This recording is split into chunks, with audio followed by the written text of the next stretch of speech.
Hola, ¿qué tal? Bienvenidos a este nuevo video del profe David.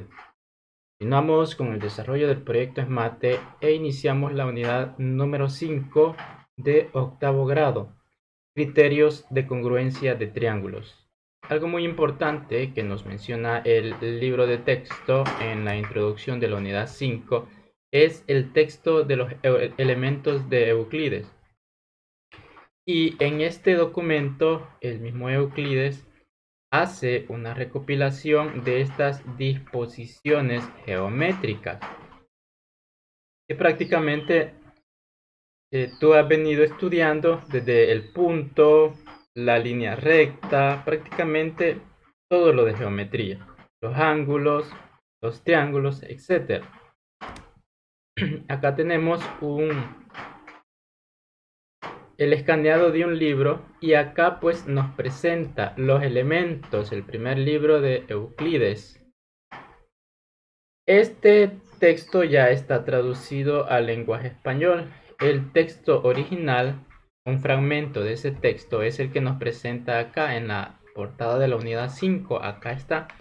Tú lo miras, no se le entienden las palabras. Es porque está escrito en griego, que es el que ellos utilizaban en ese entonces. Podemos darnos cuenta que aquí tenemos algunas generalidades,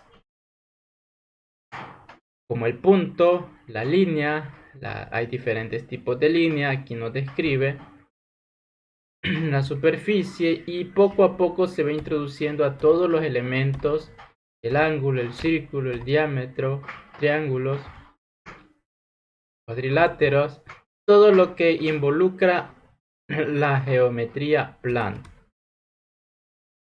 Y esto prácticamente es la base de nuestro estudio actual, que se va a tratar de geometría en la parte de la congruencia de triángulos, como ya nos menciona la unidad número 5. Y esto es importante porque tiene una aplicación muy grande. ¿Quién lo utiliza? Lo utiliza el arquitecto, el ingeniero, no nos vayamos tan lejos, lo utiliza el mismo albañil.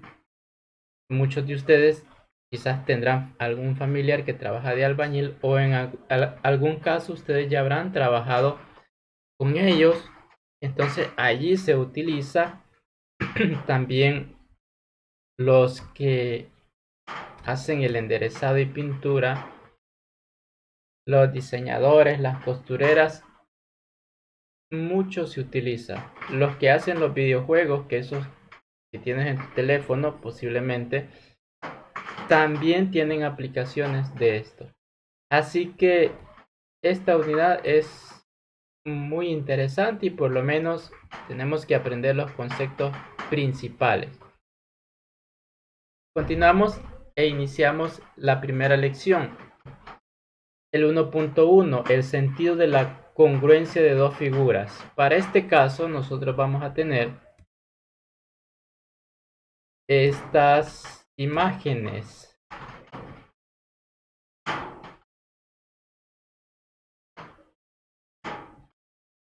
Acá tengo la imagen original, acá. El problema inicial que dice que de los triángulos 2 al 5 hay que identificar los que coinciden cuando se sobreponen con el triángulo 1. Incluso se puede voltear para poner. Vamos a comparar, simplemente lo ponemos uno encima del otro, de esta manera. Ahora, sería mucho más fácil si nosotros tuviéramos en papel todos estos dibujos y que estos dibujos los pudiéramos ir poniendo así uno por uno encima. Veamos, el triángulo 2 no coincide. El triángulo 3 coincide muy bien. Bueno, dejamos ese allí, continuamos buscando el triángulo 4, no coincide. Y si queremos buscar el lado, vemos que no va coincidiendo, no coincide. Lo dejamos así y probamos con el último. Para el último tuvimos que voltearlo para poder sobreponerlo y si nos fijamos quedó muy bien. No queda exactamente porque es un poco más difícil hacer acá los triángulos exactamente, pero se mira muy bien que coinciden. Hay elementos importantes en esta lección que hay que leer. Por ejemplo, estos recuadros celestes son recordatorios y son también agregados al tema para que nosotros podamos irlos entendiendo de una mejor manera. Por ejemplo, dos segmentos son congruentes si sus longitudes son iguales. Es decir, que estos dos, nosotros podríamos decir que son iguales. No son iguales porque tienen diferentes letras, pero prácticamente las medidas sí son las mismas, son iguales. Pero en este caso son congruentes. Y en los ángulos también. Dos ángulos son congruentes si tienen la misma medida. Podríamos decir que las medidas son iguales, pero como tienen diferente asignación de letra y están en diferente posición, no son exactamente iguales. Ahora bien, acá tenemos la solución que nos presenta el libro de texto y puedes comparar las figuras y los triángulos que coinciden tanto en sus lados y en sus ángulos son el triángulo 3 y el triángulo 5, como ya habíamos visto. En la conclusión nos especifica qué son las figuras congruentes y son dos figuras que coinciden cuando se sobreponen de manera directa, ya sea al rotarlas o al voltearlas al revés, en caso que sean necesarios. Esa es la congruencia. Ahora bien, hay que especificar que siempre van a mantener el mismo tamaño, porque más adelante vamos a ver otros elementos en donde van a ser figuras que tienen la misma forma, pero no el mismo tamaño. El tamaño puede ir variando. Así que dice también que los vértices, los lados y los ángulos que coinciden al sobreponer dos figuras congruentes se llaman correspondientes. Esta palabra de correspondencia ya la habíamos visto en la unidad 4, en la parte de los ángulos correspondientes, cuando dos líneas paralelas se cortaban por una secante. Ahora bien, hay un ejemplo y luego viene la parte del lápiz. En el ejemplo dice que hay que identificar cada uno de los elementos como son el vértice, lados, ángulos correspondientes. Si nosotros tomáramos esta imagen, vemos que tiene la misma forma y el mismo tamaño. Y si nosotros la queremos sobreponer a la otra, vemos que coincide exactamente. Ahí ya la puse y allí está exactamente ahora. Entonces lo que vamos a identificar son los vértices correspondientes, que son las puntas. El A es correspondiente con el D, A y D. El B con el E. ¿Por qué? Porque acá ya vimos anteriormente que lo ponemos encima y coinciden exactamente esos vértices. Eso es lo que nos pide. Y el C con el F.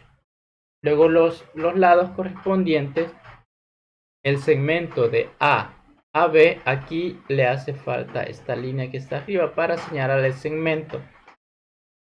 Así que hay que escribírselo para poder entender más adelante estas nomenclaturas. El A con el B es correspondiente con el D y el E. Acá está así como está escrito exactamente acá. Así hay que escribirlo. El BC, el que sigue el BC con el EF. BC y EF. CA, CA y FD. Y los ángulos, pues le ubicamos este símbolo para señalar que ya está indicando el ángulo, porque si solamente le escribimos la letra solo es el vértice. La letra solo implica el vértice. Al agregarle este símbolo ya nos está especificando que es la parte de adentro, es el ángulo el que estamos retomando. Es importante hacer notar eso. Ahora, de igual manera vamos a realizar lo que está acá en el lápiz, pero para esto es necesario poder hacer un movimiento de rotación. En el anterior ya estaba exactamente con la misma posición, no había que rotarlo ni darle vuelta ni nada, pero en este que aparece en el lápiz sí va a ser necesario hacer una rotación para ver cuáles son los que coinciden antes. Ahora, si tenemos una percepción espacial muy bien desarrollada, pues vamos a notar fácilmente que el C va a ser el vértice correspondiente con el G, el A va a ser correspondiente con el E y el F va a ser correspondiente con el B. Pero si todavía no tenemos desarrollada esa parte, porque pues no todos la desarrollan igual, es necesario entonces rotarlo. En tu cuaderno o para hacer los libros de los ejercicios del libro de ejercicios, lo que puedes hacer para que se te facilite es calcarlo, recortarlo en un papel y luego buscarle la posición. Yo en este caso lo voy a rotar porque ya preparé la imagen buscándole la posición de la figura que yo tengo acá. Aquí está. Y lo ubico. Ahora, ¿cuáles son los que coinciden? Yo lo voy moviendo para ver mejor cuáles coinciden. El C y el G, el A y el E, el B y el F. Y luego los segmentos, el segmento AB y EF, BC y FG, CA y GE. Y así voy haciendo lo mismo que hicimos en el ejercicio del ejemplo. Ahora, estos recuadros de color celeste es necesario leerlos porque ellos te dan muchas ideas sobre cómo resolver estos ejercicios. Así que gracias por ver este video, compartan y recuerden suscribirse si aún no lo han hecho. Nos vemos en el próximo video.